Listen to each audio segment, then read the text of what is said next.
하나님 말씀 받도록 하겠습니다. 구약성경 사무엘하 23장 13절로 17절에 있는 말씀까지 함께 받도록 하겠습니다. 하나님의 말씀 사무엘하 23장 13절로 17절 말씀 우리 한 목소리로 함께 받도록 하겠습니다. 또 30두목 중 세 사람이 곡식 뺄 때에 아둘람 굴에 내려가 다윗에게 나아갔는데 때에 블레셋 사람의 한 무리가 르바임 골짜기에 진쳤더라. 그때 다윗은 산성에 있고 그때 블레셋 사람의 요새는 베들레헴에 있는지라. 다윗이 소원하여 이르되 베들레헴 성문 곁 우물물을 누가 내게 마시게 할까 하매 세 용사가 블레셋 사람의 진영을 돌파하고 지나가서 베들레헴 성문 곁 우물물을 길어가지고 다윗에게로 왔으나 다윗이 마시기를 기뻐하지 아니하고 그 물을 여호와께 부어드리며 이르되 여호와여, 내가 나를 위하여 결단코 이런 일을 하지 아니하리이다. 이는 목숨을 걸고 갔던 사람들의 피가 아니니까 하고 마시기를 즐겨하지 아니하니라. 세 용사가 이런 일을 행하였더라. 아멘. 이 시간 호산나 찬양대가 하나님께 찬양 드리신 후에 담임 목사님 나오셔서 또 하나의 고향 저 하늘 너머에 라는 제목으로 생명의 말씀 주시겠습니다.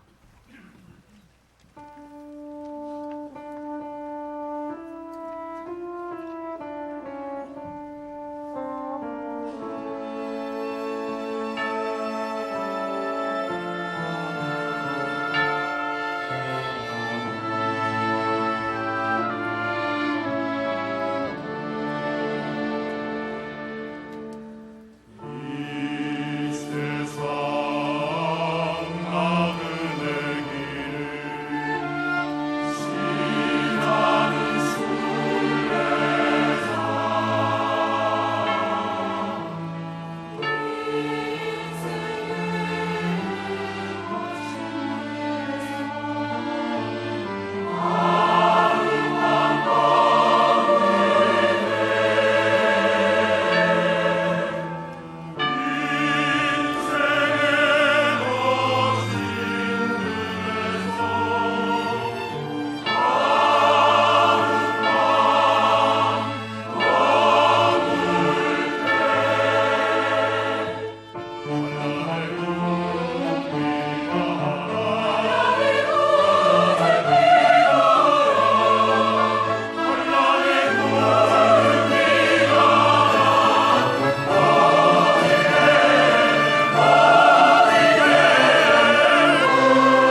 구정 연휴인데도 불구하고 많은 성도들 오셔서 진심으로 감사를 드립니다.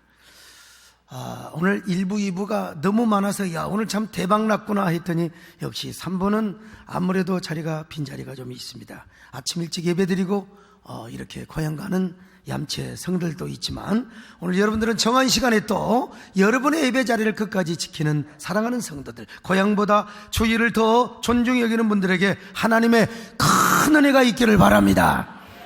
우리 옆 사람 보시고 인사 좀 하실까요? 고향에 안 가시고 어떻게 교회로 오셨습니까? 인사 좀.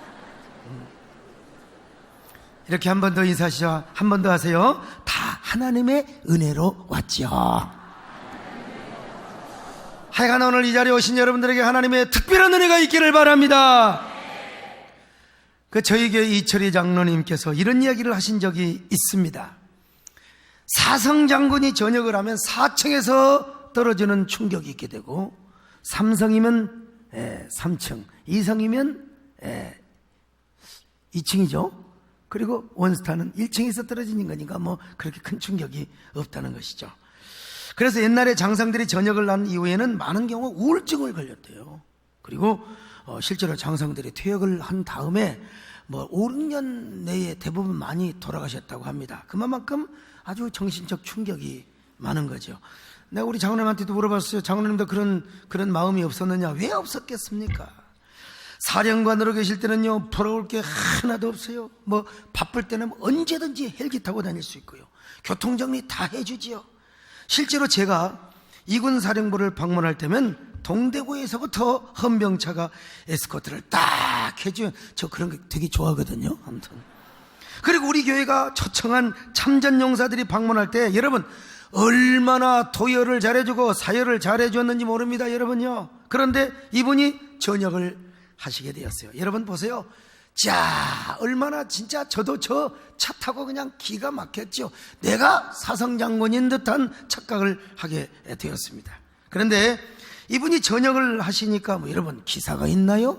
무슨 부관이 있나요? 현직에 있을 때는 연락 오는 사람도 많고 찾아오는 사람도 많은데 무슨 연락 오는 사람도 별로 없어요. 이제 자가 운전을 해야죠. 스스로 전철도 타고 버스도 타고 다니죠. 그러니 마음이 우울할 수밖에요. 그런데 이 장로님은 그래도 아주 긍정적인 사람이었어요. 그래서 긍정의 힘 연구소를 만들어서 여기저기 강의를 하고 다니고 그 강의료를 또 전방에서 수고하는 우리 군목 목사님들에게 위로금을 전하고 위문금을 전하고 말이죠. 정말 낮아지고 겸손한 마음으로 군인교회를 도운 거예요. 그러면서 군선교위원장을 우리 교회에서 맡아가지고 열심히 군선교를 하였습니다. 사성장군 출신답지 않게 우리 교회 청년들이 군대 가서 애로사항이 있으면 전부 누구한테 옵니까? 저나 아니면 부교육자 교육자들에게 갈 거 아니겠어요? 그러면 현장에 직접 찾아가서 들어보기도 하고 기도해주고 격려하고 문제를 해결해주고 오더라 이겁니다. 그러더니 또 우리 교회 후원으로 철원에 있는 군부대 교회 지금 교회를 하나를 짓고 있습니다. 여러분 돌격세에 든게 자 가만히 혼자만 계셨더라면 아마 우리 장로님도 우울증에 걸려서 아마 다른 병에 걸려서 지금 병원 신세를 지고 있거나 아니면 아마 천국에 갔을지도 모르는데 긍정적으로 사신 거예요. 아주 적극적으로 사신 거예요. 이렇게 열심히 사니까 고향 사람들이 우리 동네 와서 국회의원 좀 나와주시오. 그래가지고 여러분 고향은 포천에 가서 열심히 뛰고 있습니다. 지난주는 제가 사무실 개소시 가서 예배를 드려주기도 했는데 내가 거기 어마어마한 사람들이 오셔서 내가 이런 생각을 해봤습니다. 사람은 어떤 상황에서도 긍정적으로 살아야 된다. 아주 적극적으로 살아야 된다. 포기하지 말아야 된다. 오늘 본문의 다윗이 그랬습니다. 다윗의 인기는 절정에 달했습니다. 특별히 여자들에게 인기가 많았습니다. 오죽하면 여자들이 뭐라고 한 줄 아세요? 사울의 변전에서 사울은 천천히요 다윗은 만만이라. 그래서 사울이가 시기를 안 할 수가 있습니까? 사울의 시기와 질투로 다윗은 죄인의 신분이 되어서 이리저리 쫓겨다니는 신세가 되어버리고 말았어요. 악성 루머, 여러 가지 악선전, 그리고 나쁜 여론 때문에 그렇게 다윗을 칭송하던 사람들이 어떡합니까? 여러분 다윗에게 등을 돌려버리고 말았다 이 말. 그러니 다윗의 인기는 땅에 떨어져 버릴 수밖에요. 더더구나 다윗의 지지기반 세력이었던 다윗의 고향 사람들마저도 그를 외면해버리고 말았습니다. 고향 사람들뿐만 아니라 부모님, 친척까지도 자기를 돌보지 못하고 버릴 수밖에 없었어요. 살기 위해서. 그래서 다윗은 내 부모도 나를 버렸다고 토로하지 않습니까? 시편 27편 10절 상반절 시작. 내 부모는 나를 버렸으나, 나를 버렸다는 것입니다. 그러니 다윗의 고통은 여러분 절정에 달해 있어요. 그래서 그날도 다윗은 이리저리 쫓겨다니다가 사울을 피하여 저 유다에 있는, 유다 광야에 있는 아둘람이라고 하는 동굴 속에 들어가서 숨어 있었습니다. 그는 인생의 가장 어두운 시련과 역경을 맞이하고 있습니다. 그러나 그는 그런 시련과 역경 속에서도 참으로 긍정적인 삶을 살았습니다. 절대로 우울해하거나 절망하지를 않았습니다. 아무리 자신이 처한 상황이 어둡고 비통할지라도 그는 여러분 긍정적으로 살았습니다. 절대로 하나님을 의지하고 자신의 앞길의 모든 소망을 하나님께 두었습니다. 여러분도 어떤 경우에도 포기하지 마시기를 바랍니다. 여러분의 희망을 하나님께 두시기를 바랍니다.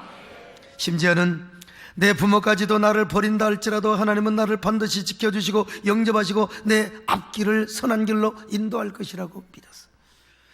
그래서 그는 이렇게 고백합니다. 내 부모는 나를 버렸지만은 여호와 하나님은 나를 영접해 주신다. 나를 버리지 않고 나를 끝까지 붙잡아 주신다. 자, 시편 27편 10절 끝까지 읽습니다. 시작. 내 부모는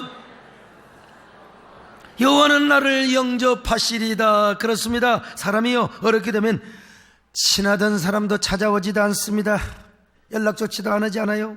내가 죽을 지경이 되면요 다윗의 경우처럼 잠시이지만 부모까지도 나를 버렸다고 고백하고 있어요. 그래서 나는 인간관계를 할 때에 잘 나갈 때도 중요하지만 사람은 항상 어려울 때가 있어요. 나는 어려울 때 그 사람을 더 도와주고 어려울 때 찾아가고 손을 내밉니다. 이게 정직하고 진실한 친구예요. 우리 하나님이 그렇지 않습니까? 하나님은 우리를 절대로 버리지 않습니다. 하나님은 우리를 떠나시지 않습니다. 반드시 하나님은 우리를 영접해 주시고 품어주시고 좋은 길로 인도해 주시는 거예요. 반드시 합력하여 선한 길로 인도해 주십니다. 그러니까 어떤 상황에서도 그 하나님만은 여러분 놓지 마시기를 바랍니다.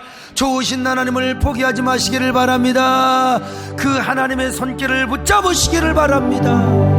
좋으신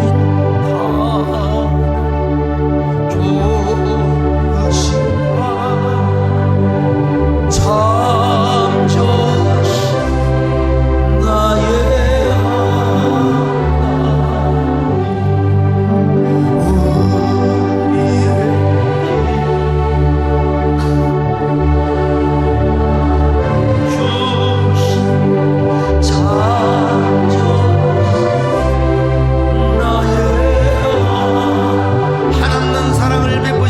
하나님을 찬양합니다.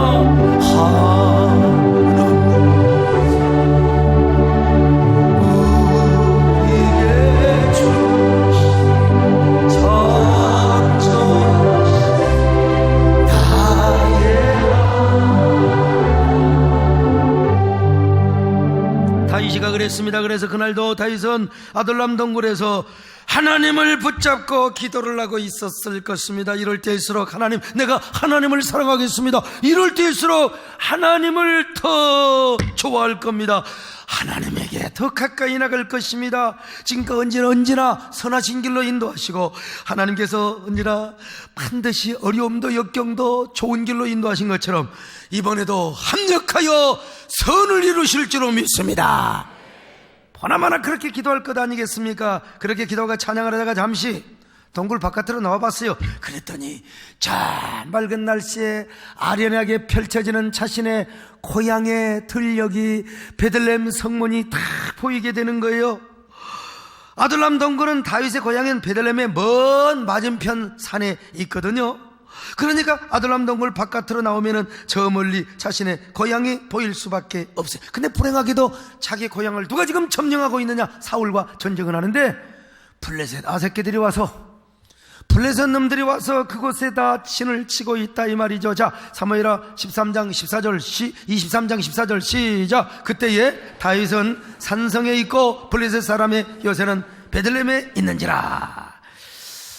자기는 지금 산성에 있는데, 자기는 지금 저 아둘람 동굴에 있는데, 자기 고향은 누가 점령하고 있습니까? 저 블레셋 그 군사들이 지금 거기다 진을 치고 있었다 이 말이에요. 바로 이때 다윗은 부질없는 회상에 잠기기 시작하는 거예요. 어린 시절의 추억과 낭만이 문득 머릿속을 스쳐가고 있었습니다. 잊을 수 없는 목동 시절의 아름다운 추억들, 곧 목장에서 곰과 사자를 때려잡고 아버지 양들을 지키던 때가 주마등처럼 스쳐가고 있어요. 특별히 어린 시절 베들레헴 성문 곁에서 우물물 떠마시던 그 아련한 그 기억들이 영혼의 노스텔지어가 돼가지고 말이죠, 머릿속에 필름처럼 스쳐가고 있는 거예요. 그때가 언제인 줄 아세요? 추수기입니다. 추수기는요, 살인광선이 내리쬐는 가장 더운 건기여서, 그러니까 다윗은요 목도 마르고 아마 굉장한 심한 목마름의 갈증을 느꼈을 것입니다. 바로 그때 다윗은 어린 시절에 떠마셨던 베들레헴 성문 곁에 있었던 시원한 우물물이 생각이 났습니다. 그래서 더도 말고 덜도 말고 베들레헴의 우물물 한 바가지만 떠먹고 싶은 마음이 생긴 것입니다. 여러분, 왜 그때 베들레헴의 우물물이 먹고 싶은, 이거는 그야말로 사치스러운 감상에 불과한 것이죠. 그러나 고향을 바라보니까 그럴 수밖에 없는 거예요. 저도 가끔씩 도심 속에 갇혀 살다 보면 어린 시절 고향의 우물물이 생각이 날 때가 많습니다. 특별히 더운 여름에 목마르고 땀을 많이 흘린 후에 여러분 맥주 생각이 나던가요? 물론 맥주 생각날 수 있죠. 그러나 고향의 우물물 기억나는 사람들은, 공동우물 고향의 우물물을 떠마셨던 사람들은 그 고향의 우물물이 그립지 않을 수가 없습니다. 그 우물물은, 우리 고향의 우물물은 사방이 안반이었습니다. 벽도 안반이고요. 그 우물물 하나로 우리 동네 70호가 넘는 사람이 다 마셨습니다. 여러분, 그 우물물이 얼마나 오래된 줄 아십니까?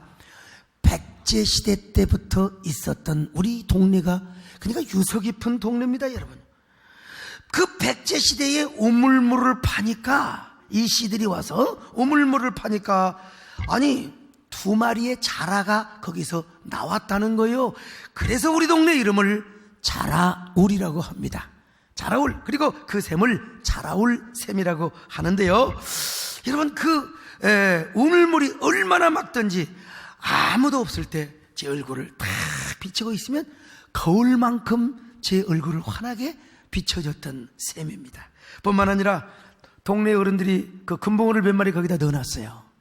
금붕어의 내장이 보일 정도로 아주 그렇게 맑은 물이요. 제가 언젠가 이 자라울 샘이라고 하는 우리 고향 샘에 대한 시를 제가 한번 쓴 적이 있습니다. 어린 시절 내 고향의 샘은 온 바닥이 안반이고 사방도 돌벽이었다. 전설처럼 내려오는 소리, 백제인들이 이 샘을 팠을 때 자라가 나왔다고 해서 자라올 샘이라고 불렀다. 그 오랜 세월을 하루같이 솟아나던 샘물, 헤아리기 힘든 세월에도 막디 맑아 소년의 얼굴을 거울만큼 맑게 비추어 주었지. 얼마나 시원했으면 한여름에도 이가 시리고 머리끝까지 정신을 맑게 해. 어쩌면 하늘의 선녀들이 설탕가루를 뿌리고 간 듯 달콤하기까지 했었어.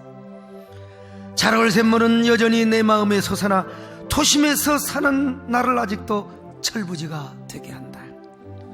자라올 샘물인 양, 내 마음 어딘가에서 퍼주고 퍼주어도 마르지 않는 인정의 샘물, 사랑의 생수가 솟아나고 있어. 하지만 이제는 고향을 가도 그 물을 마실 수가 없어. 샘은 이미 메워져 버렸고 그 샘가에서 흘러나왔던 백제인들의 두던거린 얘기 소리도, 안악들의 수다스러운 웃음소리도 잦아들었고 고향 사람들의 인정도 사라지고 있다. 그러나 내 마음에는 여전히 자라올 샘물이 흐르고 목마를 때면은 다시 솟고 솟아날 영원한 샘물을 마음껏 들이킨다.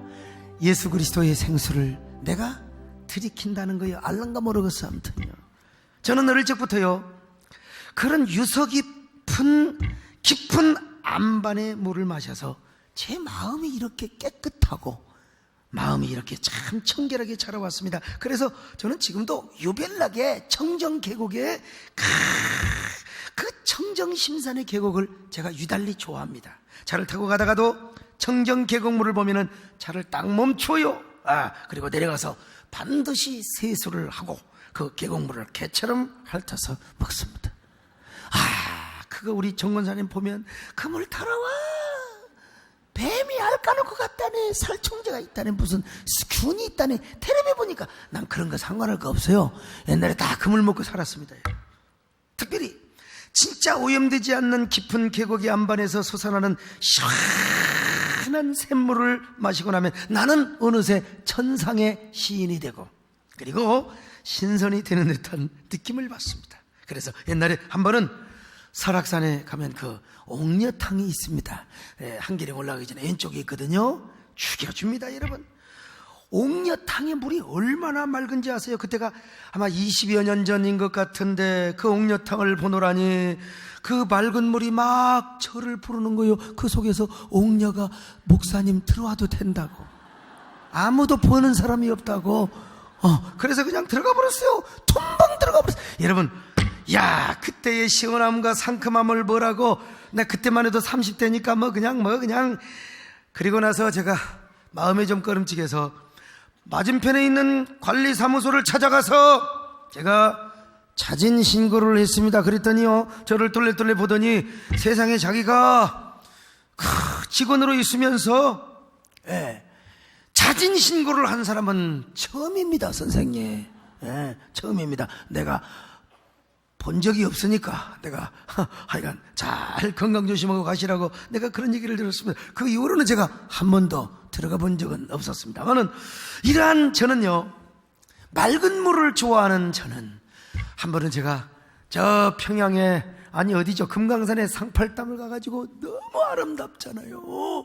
근데 거기는 못 들어갔어요. 왜냐면 북한 사람이 지킬 뿐만 아니라 우리 남쪽 사람, 대한민국 사람의 자존심을 지켜야 될 것 아니겠습니까? 어쨌든 간에 이러한 저는 다윗의 마음이 충분히 이해가 됩니다. 다윗이 아둘람 동굴에서 베들레헴을 바라보면, 여러분, 어찌 고향 생각이 안 나고 베들레헴의 우물물이 떠오르지 않겠습니까? 그래서 더도 말고 덜도 말고 베들레헴 우물물을 한 바가지만 떠먹고 싶었던 것입니다. 그런 다윗은 이렇게 무심코 충을거렸습니다. 자, 23장 15절입니다. 시작. 다윗이 선하여 이르되 베들레헴 성문 곁 우물물을 누가 내게 마시게 할까? 이거 여러분 경솔한 소원이었습니다.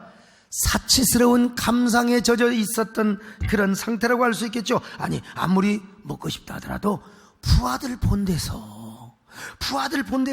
부하들 들으라고 그런 얘기를 하면은 부하들이 어떻게 되겠습니까? 지금 고향에는요, 자신의 고향에는 블레셋의 군병들이 진을 치고 있습니다. 그러니 그 많은 블레셋 군사들의 진을 뚫고 어떻게 여러분 물을 떠올 수가 있겠습니까?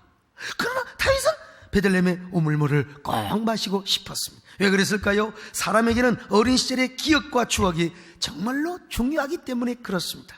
다윗은 어릴 때부터 베들레헴의 우물물을 마시며 자랐습니다. 다윗뿐만 아니라 모든 인간은 10달 동안 어머니 뱃속에서 물속에서 살다가 나왔어요. 그래서 사람들은요, 고향의 우물물이나 깨끗한 생수를 보면은 이게요, 그런 물을 좋아하게 되어 있는 겁니다. 어린애들도 물속에 집어넣으면 너무 좋아서 난린 거예요. 바로 이러한 본성을 알고 계셨던 예수님께서도 성령을 통하여 주시는 기쁨을 생수를 마시는 것으로 비유해서 말씀하셨지 않습니까? 누구든지 목마르거든 내게로 와서 마시라. 그 배에서 생수의 강이 흘러나리라. 자, 요한복음 7장 37절 38절입니다. 시작. 누구든지 목마르거든 내게로 와서 마시라. 그 배에서 생수의 강이 흘러나오리라, 이런 말씀하셨어요. 아마 그런 의미에서 다윗의 삶의 이기와 역경의 절정 속에서 다윗도 말이죠, 자기도 모르게 고향의 우물물을 아마 생각했던 것 같습니다. 아니, 무의식적으로 그는 베들레헴의 우물물이 복음의 생수로 일치가 되었던 것입니다. 그래서 다윗은 순간요 본능적으로 외친 거예요. 자신이 갑자기 베들레헴의 우물물을 마시고 싶다고. 누가 그 우물물을 떠다가 줄 것인가, 자기도 모르게 고백을 해버리고 말았습니다, 여러분. 그러니까 지금 다윗의 내면은 막다른 골목에서 깊은 향수의 갈망이 생긴 것입니다. 전쟁터에서 싸우던 군사들이 죽을 위기에 처할 때 여러분 누구를 부르는 줄 아십니까? 어머니를 부른다는 거예요. 엄마, 어머니 미안하지만 여보를 부르지 않습니다.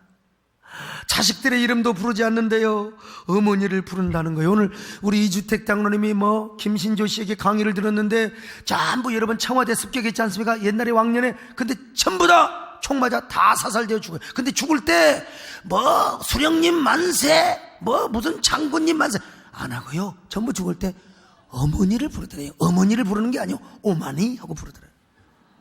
오마니, 오마니, 오마니, 오마니 부르더래요. 사람은 그렇습니다. 누구나 생에 대한 욕망이 가득할수록 어머니의 품과 생명의 진원인 어머니의 자궁을 그리워한다는 거예요. 회귀 본능이 있습니다. 그러니까 다윗의 인생 역시 인생의 막다른 골목에서 향수의 욕망과 더불어서 고향의 우물물이 생각이 난 거예요. 아마 그러면서 뭐 했을까요? 어머니를 불렀을 것입니다, 여러분. 어머니의 품이 다윗도 그리워졌을 것입니다. 그 이면에는 하나님을 향한 그 강렬한 영적인 갈망과 거룩한 욕망도 아마 느껴졌을 것입니다. 고향을 넘고 어머니를 넘어 그 영혼의 깊은 내면에서 하나님을 향한 목마름과 갈망을 이렇게 표현하고 있어요. 다시 말하면 그는 하나님 자신으로 목말라 하는 내면의 절기와 욕망이 자기도 모르게 베들레헴의 우물물을 먹고 싶다고 표현을 했단 말입니다. 그래서 그는 이렇게 절규를 했던 거예요. 누가 나에게 저 베들레헴의 우물물을 마시게 할 것인가? 내가 어디를 근거로 해서 이런 논리적 상상을 펼치느냐? 나중에 새 용사가 베들레헴에 가서 그 수많은 적들을 뚫고 우물물을 떠옵니다. 삼국지에 보면은 여러분 조자룡이가 말이죠, 막 수십만의 군대를 돌파해서 유선이라는 그 유비 아들을 막 이 품에다가 쌓고 오지 않습니까? 그러니까 얼마나 싸움을 잘하든지 막 조조가 그 모습을 보고, 이야 진짜 유비는 복도 많아. 그리고 왜 내기는 저런 창졸이 없단 말인가? 여러분 사실 그거 수천 명의 에워싸도 잡을 거 아니겠어요? 근데 그 길을 비껴가도록 조조가 아마 봐줬다는 얘기도 있습니다만은, 아무튼 이 조자룡이처럼 가서 베들레헴의 수많은 군사들을 제치고 뚫고 물을 떠왔어요. 그때 다윗은 그 물을 마시지 않습니다. 그리고 그 우물물을 하나님께 드리지 않습니까? 자, 23장 16절 같이 봅니다. 시작. 새 용사가 블레셋 사람의 진영을 돌파하고 지나가서 베들레헴 성문 곁 우물물을 길어가지고 다윗에게로 왔으나 다윗이 마시기를 기뻐하지 않냐고 그 물을 여호와께 부어 드렸다고 했습니다. 야, 참 여러분, 다윗이가 이 물을 바라보는 순간 그냥 눈물이 월칵 솟아버렸어요. 이런 걸 보면요, 이 어떤 사람은, 야, 이 심리학자들은 아이고 이거 다윗이가 변덕쟁이가 아니야? 언제는 물을 마시고 싶었다가 막상 물을 떠오니까 또 왜 변덕을 부리냐 이 말이요. 그러나 그런 것이 아닙니다. 처음에는 마시고 싶었습니다. 그런데 그 물을 보는 순간 하나님 앞에 감동이 오는 거예요. 여러분 그러잖아요. 돈 생길 때 야, 집 산다, 차 산다. 그런데 하나님의 감동이 와요. 하나님의 감동이 온 겁니다, 여러분. 그래서 그 물을 하나님께 희생의 전제로 부어드렸습니다. 주님, 저는 이 물을 마실 자격이 없습니다. 그러니 이 물을 주님 앞에 드리겠습니다. 그랬어요. 왜 그랬을까요? 그 물 속에는 부하들의 피가 있어요. 생명이 있어요. 부하들이 목숨을 걸고 떠왔거든요. 그래서 다윗은요 스스로 감동을 받았던 것입니다. 이 물이야말로 하나님만이 가질 수 있는 물이다. 이 물이야말로 하나님께만 드려야 될 거룩하고 성별된 물이라고 해서, 그래서 다윗은 하나님께 드렸어요. 한마디로 다윗은 고향을 향한 향수의 본능을 하나님께로 향하게 되었던 것이란 말입니다. 아니, 향수의 본능과 그토록 마시고 싶었던 고향의 우물물을 하나님의 감동으로 하나님께 드리게 되었단 말이죠. 얼마나 멋진 이야기입니까? 얼마나 거룩한 반전의 이야기냔 말이죠. 오늘 우리도 그래야 됩니다. 고향에 대한 향수를 하나님께로 승화시킬 수 있어야 됩니다. 우리에게도 두 개의 고향이 있어요. 하나는 육신의 고향, 또 하나는 저 하늘 너머에 있는 영원한 고향입니다. 자, 그러니 사람이라면 누구나 육신을 가지고 있는 사람 먼저 육신의 고향 생각을 안 할 수가 없는 거예요. 고향이란 진짜 아늑하고 그리고 평안한 어머니의 품과 같은 곳입니다. 내가 태어나서 자란 곳이요. 아직도 나의 숨결과 삶의 흔적이 남아있는 것입니다. 아직도 반달 아래 드리워진 나의 그림자와 발자취가 있는 것이 고향입니다. 그래서 고향은 마치 사람과 사람 사이에 놓인 섬처럼 편안한 휴식과 안식을 가져다 주지요. 아무리 바쁜 일정을 보내고 회색빛 도시 속에 파묻혀 산다 할지라도 어찌 고향을 향한 향수와 추억이 없겠습니까? 요즘 젊은 애들 빼놓고요. 젊은 애들 빼놓고 우리 같은 세대는요, 고향 하면은 꽃피는 산골, 이게 딱 나오게 돼 있어요. 그런 의미에서 고향을 그리워하고 찾는 마음은요, 자기 존재를 그리워하고 자신의 근원을 찾고 싶은 열망이라고 말할 수가 있습니다. 우리도 그런데 특별히 여러분, 북에다가 고향을 두고 온 실향민들은 얼마나 고향이 그립겠습니까? 뭘라고 우리 평화통일해야지 자꾸 북한은 저렇게 미사일을 쏘고 날린지 모르겠어요. 아무튼 간에요. 그래도 평양이라도 다녀온 사람은 모르지만 영영 저 휴전선 이후에 수십 년 동안 가보지 못한 실향민들은 꿈에 본 내 고향이라는 노래를 부릅니다. 고향이 그리워도 못 가 하는 신세. 다 불러요. 그냥 중략하고요. 꿈에 본 내 고향이 마냥 그리워. 이런 노래를 우리 남진쌤이 불렀으면 더 좋았을 텐데 좀 아쉽습니다. 오늘 우리 남진쌤은 기사도 다 고향 가불고 자가 운전을 하고 그래도 면허증이 있어서 참 감사하죠. 자가 운전을 하고 오셨다는 거 아니겠어요? 저도 가끔 고향 생각이 나면 고향의 봄이라는 노래를 부릅니다. 이 고향의 봄이라는 노래 참 보면 얼마나 이게요, 평양에 가서 하모니카를 불러줘도 기가 막힌 노래입니다. 다 고향은 그러는 거예요.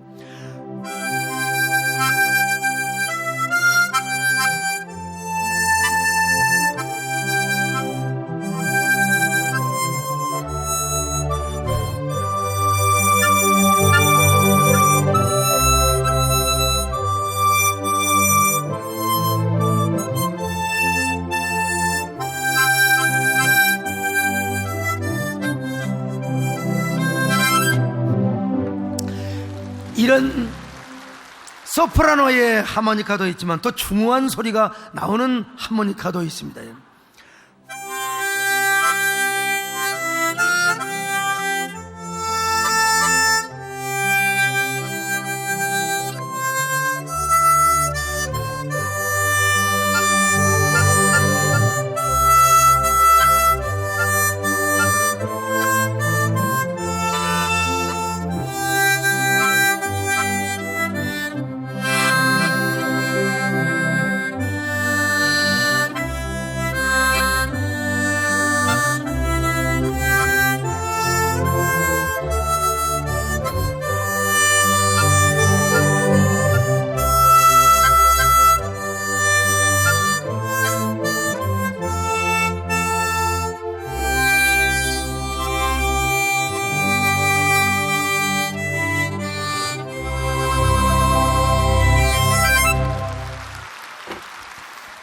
이거는 피아노가 아니라 오르간 풍금 소리가 나오는 거예요.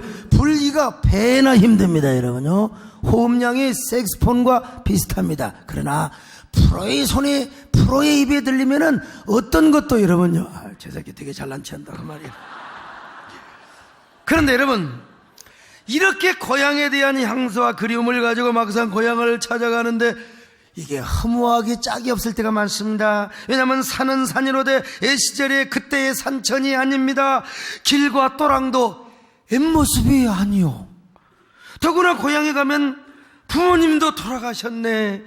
애 친구들도 그때 친구들이 아니요. 고향이 너무 달라져 버렸어요. 그러니 인생이 무상하게만 느껴지고 고향도 허전하게만 느껴질 때가 있습니다. 그래서 고향역에 들을 때는요, 진짜 한두 번 그런 적이 있어요. 형님도 직장 가불고 돈 가고, 그래서 어머니 아버지 무덤만 딱 들려서 꽃다발 하나 두고 온 적이 있어요. 그랬더니 벌써 전화가 온 거예요. 동생 고향에 왔다 갔는가. 아니 바빠서 잠깐 왔다 갔다고. 들려가는 길에 설명할 수 없는 공허와 허무가 내 마음을 짓눌러와, 고향에 와도 별거 없네. 고향에 와도 별것 없구나. 그래서 정지용 시인이 고향이라는 시를 썼습니다. 고향에 돌아와도 그리던 고향은 아니로뇨. 산꽁이 알을 품고 뻐꾸기 젖철에 울건만 마음은 제 고향 지니지 않고 먼 항구로 떠도는 구름. 중략하고요. 고향에 돌아와도 그리던 하늘만이 너프르구나. 무슨 말입니까? 또 하나의 고향이 있더라는 거예요. 정지용 시인이 지금 그 고향을 그리워합니다. 바로 그런 마음으로 천상병 시인이 귀천이라는 시를 썼어요. 나 하늘로 돌아가리라. 새벽빛 와닿으면 쓰러지는 이슬 더불어 손에 손을 잡고 나 하늘로 돌아가리라. 노을빛 함께 단둘이서 기슭에서 놀다가 구름 손짓하면은 나 하늘로 돌아가리라. 아름다운 이 세상 소풍 끝내는 날 가서 아름다웠다고 말하리라. 천상병 시인은요, 누구보다도 불우하고 힘든 삶을 살았습니다. 천재 시인이었지만 동백림 사건으로 갖은 고문과 업고를 치르고 행렬병자가 되어 정신병원에까지 입원했어요. 사람들이 다 죽은 줄 알고 유고 시도를 했습니다. 그 이후로도 술에만 찌든 불우한 삶을 살았어요. 1,000원짜리 시인, 친구들에게 찾아다니면서 1,000원만. 그래서 소주 사 먹어 살았던. 그는 술에 취하면 취할수록 손수 서정시를 쓰며 세상 넘어있는 푸른 본향, 삶의 저 원형을 사모했던 것입니다. 그런데 그가 인생이라는 소풍을 끝내고 세상을 떠나갈 때가 가까운 줄 알고 하늘과 가장 가까운 지리산 천왕봉에 오르고 싶었어요. 그런데 결국 건강 때문에 올라가지 못하고 이 세상을 뜨셨습니다. 그를 흠모하고 사랑했던 사람들이 천왕봉이 가장 잘 보이는 곳, 저 산청에 천상병 시비를 만들어 주었습니다. 저기 서 있는 친구가 소상병입니다, 여러분. 이래봬도 제가 여러분 천상병 문학 대상을 받은 사람 아닙니까? 그리고 천상병 시인이 그렇게 올라가고 싶었던 천왕봉도 나는 여러분 거뜬히 올라간 사람이에요. 거뜬히. 그러니까 저는 천상병 시인보다 더 행복한 사람이라고 할 수 있어요. 왜냐? 천상병 문학 대상을 받았지요. 천왕봉도 올라갔죠. 천상병 시인보다 더 행복한 소풍의 삶을 살고 있죠. 그래서 저는 언젠가 하나님 앞에 갈 때도요, 진짜 하나님 이 세상의 삶이 너무나 소풍과 같았습니다. 난 너무나 행복했습니다. 저는 그런 생각할 때마다 아마 주님 앞에 가서 이런 노래를 부를 수 있을 것 같습니다. 내 인생 여정 끝내 강 건너 언덕 길을 하늘 문 향해 말 예수 인도하셨네. 매일 발걸음마다 예수 인도하셨네. 나의 무거운 죄짐을 모두 벗고 하는 말 예수 인도하셨네. 예수님이 우리를 인도하십니다. 그렇습니다. 여러분, 우리에게는 또 하나의 고향이 있습니다. 바로 그것은 저 하늘 너머에 있는 거룩한 영원한 우리의 본향입니다. 사도 바울의 표현에 하면은 삼층천이라고 할 수 있죠. 삼층천, 셋째 하늘이라 이 말입니다. 그래서 믿음의 조상 아브라함도 육신의 고향을 뒤로하고 하늘 본향을 그토록 사모했던 것입니다. 히브리서 11장 16절입니다. 시작. 더 나은 본향을 사모하니 곧 하늘에 있는 것이라. 이러므로 하나님이 그들의 하나님이라 일컬음을 받으심을 부끄러워하지 아니하고 그들을 위하여 한 성을 예비하셨느니라. 여러분, 하늘 본향을 사모하시기를 바랍니다. 다윗이가 처음에는 육신의 고향을 사모하다가 그 하늘 본향으로 마음을 바꾼 것처럼 말이죠. 그 향수의 본능을 하나님께 향했던 것처럼 오늘 여러분, 우리도 구정이 되면 고향 생각하죠. 그러나 그 고향 생각, 그 고향을 우리에게 또 다른 하늘이 있다, 또 다른 하늘의 고향이 있다. 여러분의 마음을 하늘 고향으로 전환시키시기를 바랍니다. 그런 사람은요, 자, 고향 가기 전에 예배부터 드리고 가는 사람입니다. 그렇지 않는 사람은 주일이고 나발이고 소용없어. 그냥 먼저 그냥 어제 그제 다 가버렸어. 물론 고향 교회를 방문한 사람은 이해가 됩니다. 그리고 분명히 그 고향 이 선교 헌금 이 봉투 딱 가지고 이제 헌금하는 사람 내가 또 모르겠어. 그렇지도 않는 사람은 아니라는 거예요. 그러나 여러분, 고향이 그리워서 고향으로 달려가는 마음이 있지만, 그러나 그 마음을 하늘 고향으로 향하는 마음으로 우리가 바꿔야 된다, 이 말입니다. 오늘 여러분들은요, 그런 사람임을 믿습니다. 그래서 먼저 예배부터 드립니다. 할렐루야. 오늘 주일을 성수합니다. 우리 이 준식 집사님도 고향 가지 않고 다 이렇게 예배 드리니까 얼마나 좋습니까? 여러분은 계속해서 앞으로도 육신의 고향보다 하늘 고향을 더 사모하시기를 바랍니다. 하늘 고향을 사모할 뿐만 아니라 저 영원한 하늘 고향에다가 우리가 심을 걸 심어야 돼요. 보험도 들어야 됩니다. 다윗이가 그 물을 하나님께 드린 것처럼 예수님도 말씀하셨잖아요. 너희의 보물을 땅에 쌓지 말고 하늘에 쌓아둬라. 이거 예수님을 위해서가 아니라 너희를 위하여라 말씀하고 있지 않습니까? 마태복음 6장 20절입니다. 시작. 오직 너희를 위하여 너희를 위하여 보물을 하늘에 쌓아둬라. 얼마나 감사합니까, 여러분? 여러분은요, 사역신 성산문의 종말을 아십니까? 우리는 초등학교 때부터 사역신 성산문의 시를 다 외우고 있어요. 그리고 성산문 하면 정말 얼마나 그 지조와 절개를 바친 그런 위대한 스승이냐, 마음속으로 존경하고 있는지, 얼마나 존경하는지 몰라요. 이 몸이 죽어가서 무엇이 될 거하니 복례산 제일봉에 낙락장성되어 있어 백설이 만건곤할제 독야 청청하리라. 초등학교 때 외운 거 지금까지 여러분요, 오늘 아침에 빠가탕을 먹어도 이건 안 잊어먹어요, 여러분. 내가 한자라도 틀렸으면 이제 영상이 틀린 거지 말이죠. 이처럼 우리는 이 시를 통해서 송죽 같은 그의 굳은 절개와 충성심의 위대함을 볼 수 있습니다. 그러나 불행하게도 그가 남긴 마지막 한 수의 시조가 얼마나 우리 마음을 절망스럽게 하는지를 모릅니다. 그는 세조에게 모진 고문을 바꿔서 굴러가는 마차에 상투가 매달려 겨우 몸을 가누며 사형장에 끌려갑니다. 그곳에 도착을 하자마자 죽음을 알리는 칼춤 소리가 휙휙 하고 소리를, 참으로 비정하고 싸늘한 시간입니다. 그때 그는 깨진 기왓장의 마지막 한 수의 시조를 이렇게 썼습니다. 형장의 북소리는 죄인의 목숨을 재촉하는데 머리 들어 석양을 보니 해는 서산으로 저물어 가는구나. 황천길에는 주막조차도 없다는데 오늘 밤은 네 집에서 쉬어가야 하는가. 여러분, 얼마나 허무한 시세요. 그렇게 단종에게 충성하고 나라를 위해서 절개를 지켰지만 막상 그가 죽을 무렵에는 얼마나 쓸쓸하고 그리고 허무한 심정을 나타내고 있습니까? 아무리 유학에 심취한 위대한 성리학자라도 자신의 죽음 후에 대한 불안, 그리고 사후에 대한 자신의 영생에 대한 보장과 확신이 없었던 거예요. 이걸 생각하면 우리는 얼마나 감사합니까? 얼마나 행복합니까? 우리는 영원히 가야 할 고향이 있고 우리를 맞이해 줄 하나님만이 계시니 말이지요. 그리고 우리는 상급을 쌓을 수 있는 저 영원한 천국이 있으니 얼마나 감사합니까?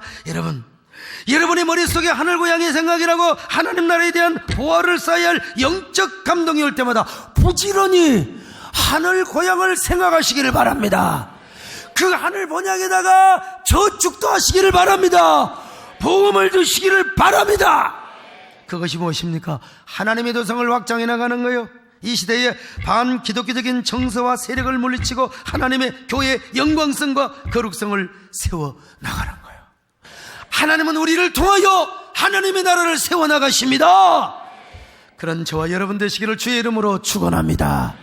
여러분의 물질과 헌신을 통하여 교회가 부흥되고 하나님 나라가 확장되는, 대한민국이 잘되는 놀라운 역사가 저와 여러분을 통하여 이루어지시기를 바랍니다. 하나님 고맙습니다. 그리운 하늘 고향을 생각하는 저희들 되게 하시고 그 나라를 위하여 우리가 충성하는 저희들 되게 하여 주시옵소서. 예수님의 이름으로 기도드립니다. 아멘.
할렐루야.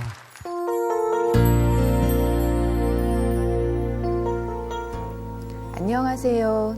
11교구 이효선 집사입니다. 믿지 않는 가정에서 태어난 제게 교회라는 곳은 그저 심신의 안식을 위한 곳으로만 알았습니다. 그런 제가 교회로 인도된 것은 결혼을 한 후 성남에서 신혼살림을 시작한 뒤였습니다. 집 근처 교회에서 일하시는 시댁 형님이 주일 아침마다 전화를 하셔서 교회를 나오라고 하셨습니다.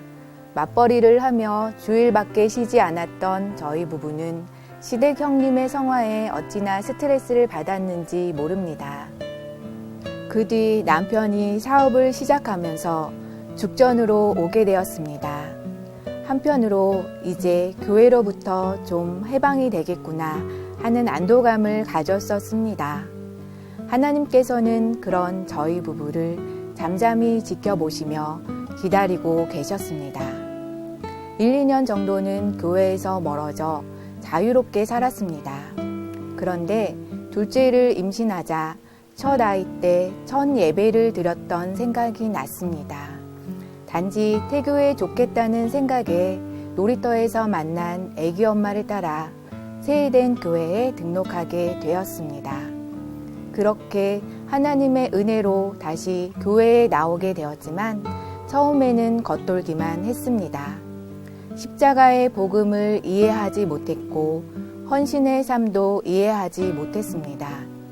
그리고 하나님을 의지하지 않고도 세상적으로 승승장구하는 삶을 사는 듯 보였습니다. 분당에 개업한 남편의 부동산은 많은 계약들을 성사시켰고 여러 가지 부지 계약과 여러 건의 시행사 투자까지 정말 성공이 눈앞에 보이는 듯 했습니다. 그러나 상황은 반전이 되었습니다. 무리하게 투자했던 시행사업이 계속해서 차질이 생기고 결국 법정 싸움까지 가며 힘든 시기를 겪어야 했습니다. 엎친 데 덮친 격으로 사기까지 당해서 절망적인 상황에 맞닥뜨렸습니다. 그렇게 위기를 겪고 나서야 하나님을 붙들기 시작했습니다. 전도사님과 순장님의 말씀에 순종하여 새벽 기도, 수요 예배, 철야 기도회 등 모든 공예배와 전도 모임에 빠짐없이 참석했습니다. 그리고 이전에는 알지 못했던 하나님의 은혜를 알게 되었고 목사님의 설교 말씀 하나하나가 제게 꿀송이처럼 달게 와 닿았습니다. 그리고 남편과 함께 예배를 드리며 사명 감당하는 집사님들을 부러워하며 언젠가는 우리 남편도 세워지기를 기도했습니다. 그런데 삶의 고난은 여기서 끝이 아니었습니다. 하나님께서는 결국 저희의 두 손 두 발을 다 들고 모든 것을 내려놓게 하셨습니다. 살던 집에서도 이사하게 되었고 남편은 일이 해결되기까지 제게 친정으로 내려가 있으라고 했습니다. 하지만 이제 제게는 믿음이 있었습니다. 주님이 주시는 고난이라면 미리 걱정하거나 피하지 않고 부딪혀 보기로 결심했습니다. 하나님께서 제게 주신 함께 하시리라는 감동과 새 에덴의 언약과 제단을 붙잡았습니다. 먼저 하나님께서는 저의 오랜 권유에도 지금은 때가 아니라며 열지 않았던 남편의 마음을 움직여 주셨습니다. 남편은 새벽 기도를 드리러 가는 저의 뒷모습을 보며 이불 속에서 많은 눈물을 흘렸다고 했습니다. 하나님께서는 그동안 많은 상처와 고달픈 시간을 보낸 남편을 만져주신 것입니다. 또한 남편은 앞자리를 사모하고 말씀을 사모하는 사람으로 변화되었습니다. 그리고 지난해 주신 약속의 말씀, 내가 들어와도 복을 받고 나가도 복을 받을 것이니라는 말씀을 붙들고 기도와 순종을 드렸습니다. 하나님께서는 이 말씀을 통해 역전의 은혜를 주셨습니다. 불경기 중에도 계약에 물꼬를 터 주셨고 8년 동안 시행사의 복잡한 권리관계로 도저히 진행되지 않았던 사업 부지가 하나 둘씩 매듭이 풀리고 놀랍게도 분양까지 완료되게 하셨습니다.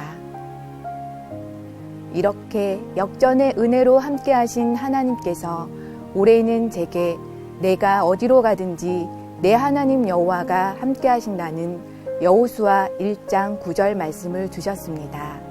저희 가정은 고난을 통해 하나님을 만났고 그 고난은 오히려 축복이 되었습니다. 그리고 무엇보다도 생명과 축복이 넘치는 새 에덴의 물된 동산에 힘기운 가정이 되게 하셨습니다. 이곳에서 우리 가정은 하나님이 예비하신 축복의 그림을 그리며 물질로 더욱 쓰임받는 가정이 되기를 소망합니다. 끝으로 늘 목사님의 말씀을 통해 은혜가 넘치게 부어주시는 하나님께 모든 영광 돌립니다. 감사합니다.